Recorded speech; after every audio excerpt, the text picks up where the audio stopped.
kallid, et praegu siis on meie hingeravikool jõudnud sellisesse etappi, et kogu sellele kogemuslikule tegevusele, mis nüüd on nii pikalt meil käinud, mis oli siis ka selle kooli loomise eesmärgil just niimoodi üles seatud.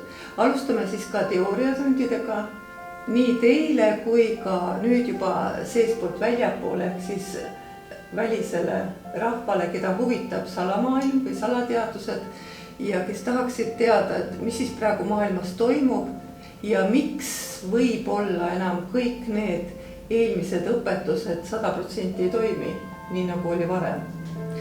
Nüüd selle praeguse katkendiga läheme esialgu võib-olla seda teed, et teeme sellise 1 minuti loengutunni ühe väikese katkendi ettelugemisega, millele teie proovige tuua nüüd oma kogemusest näited.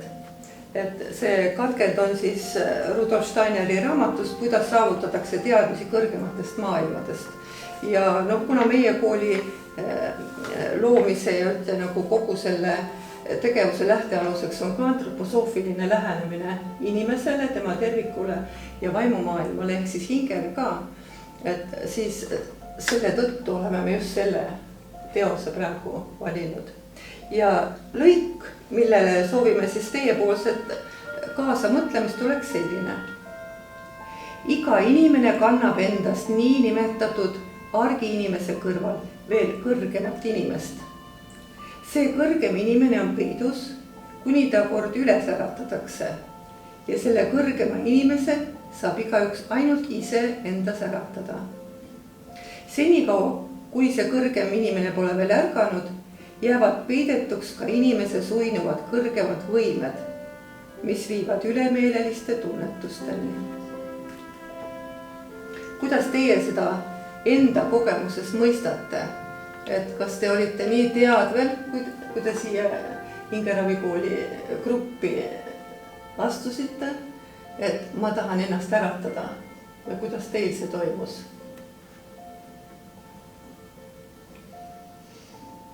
Mina küll ei oska öelda, ei tulnud küll selle pealegi, aga tegelikult mingi tunne kindlasti oli, hinges oli kindlasti mingi tunne, sest selle poole kogu aeg nagu püüdlesin, midagi tahaks teada, väga põnev ja mina ju olin üheskoos armsa Magdalenaga ja tema kaudu siis hakkasingi kogu aeg neid küsimusi küsima, kuna siis jõudsin teiega kokku.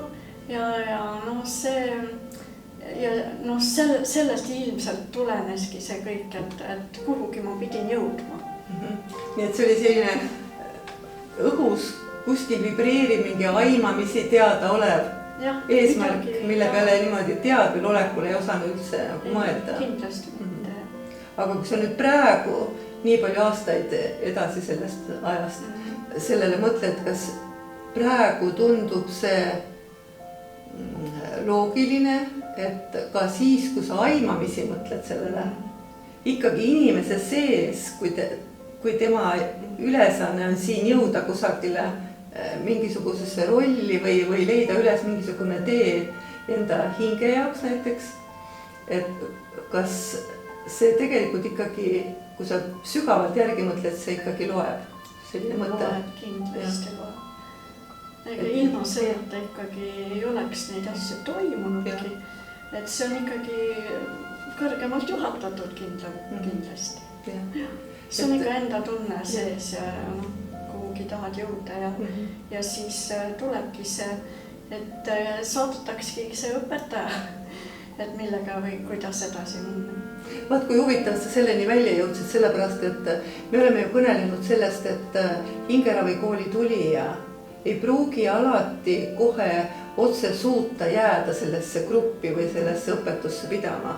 See on seotud sagedustega, mis on meil nii kõrgeks juba vibratsiooniliselt timmitud, et siia vahele on siis vahelülisid vaja.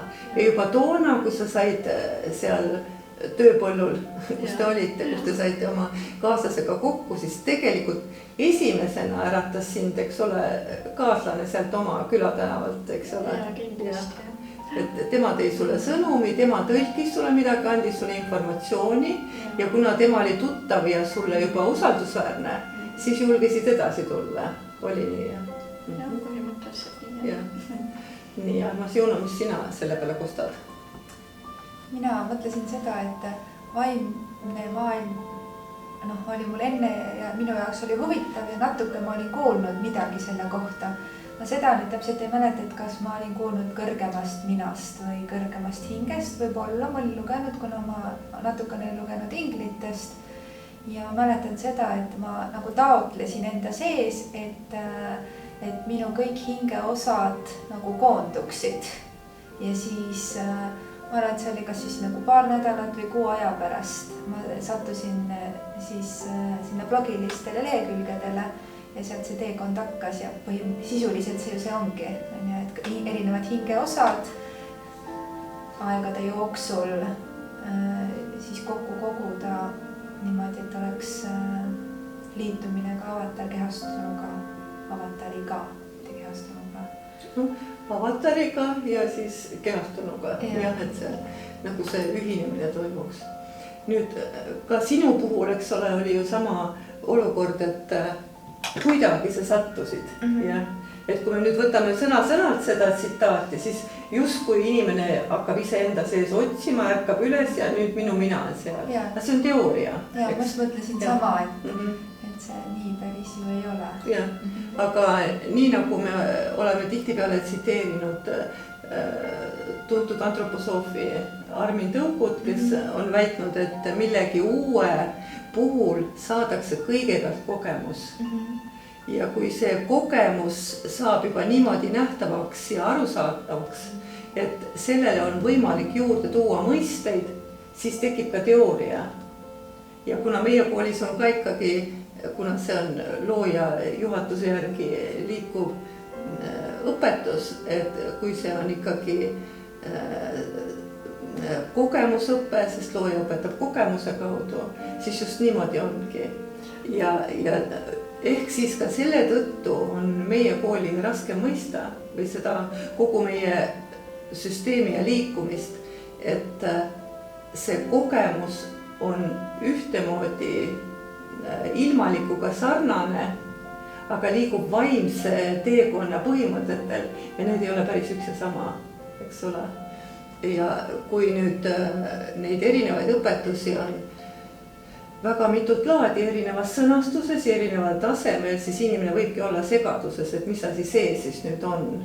Aga meie puhul ongi see, et see on nüüd täiesti uus asi, nii-öelda uus meetod ja iga uue puhul on segadus selle tõttu, et ei tunta seda ära ja võrreldakse sellega, mis on juba olnud. Ja võib ju öelda ka seda, et need, kes selle uue sisse ise on sattunud, ei tunne ise ka seda asja alguses, eks ole. Aga see, mis on kogemusena meis olemas, seda ei saa ju keegi ära võtta. Kui nüüd praegu keegi teile ütleks siin, tuleks siit uksest sisse, ütleb niimoodi, et mis siin üldse toimub, sellist asja ei saa üldse olla, ärge seda uskuge. Ja kui teie ütlete, et teil on kogemus, mis tunne see võiks olla, mis sa arvad, Aarjel? Kõik ongi kogemuse kaudu. See, mida me oleme kogenud nüüd õppetöös ja seda kõike oskame ka nüüd üldiselt väljendada ka siis, et oleme selles juba nii tugevad. Et see, kes ukse sisse tuleb, võõras väline oma kindla argumendi ja tugeva sõnaga ütleb, et seda ei saa olla, siis sa ei saa nõustuda sellega, jah. Aga Juno, sina? Ei saa muidugi nõustuda, jah. Et tõepoolest niimoodi on väitnud ka paljud inimesed, kes on läbi elanud ilma eelneva kogemuseta mingisuguse ülemeelelise juhtumi. See on nii tugevalt inimese sees, kui see võib olla isegi üks väike hetk või välgatus ja see hakkab teda edasi juhtima, et ta ei saa seda enam mitte kunagi meeltest ära. Ja eks niimoodi tegelikult inimesi äratataksegi tihtipeale just eesminejaid, et see hakkab lihtsalt temaga juhtuma, nii nagu meiega on olnud, eks ju. Ja alguses sa ei oska ju seda seletada, mis asi see on. Ja muidugi, eks ole ka selliseid kogemusi maailmas olnud, kus inimesed on läinud eksiteele, sest salateaduses võib ju eksiteele ka jääda. Ja siis, kui ei ole õpetajaid või kui teiste sõnu hakata kuulama kõrvalt ja katkestad enda selle tegevuse, siis võib juhtuda, et läheb halvasti, eks ole. Nii. Aga no meil halvasti ei läinud, meil on juba terve ambulatoorium, isegi teine katsetöö juba, mis on juba päriselt ellu viidamas, nii et oleme väga tänulikud ja oleme põnevil. Täna on 22. august, mille märksõna on ja tuuled pöörduvad, et mis siis meil nüüd siit edasi hakkab minema, aga edasi mitte sammukestki tagasi. Et suur tänu.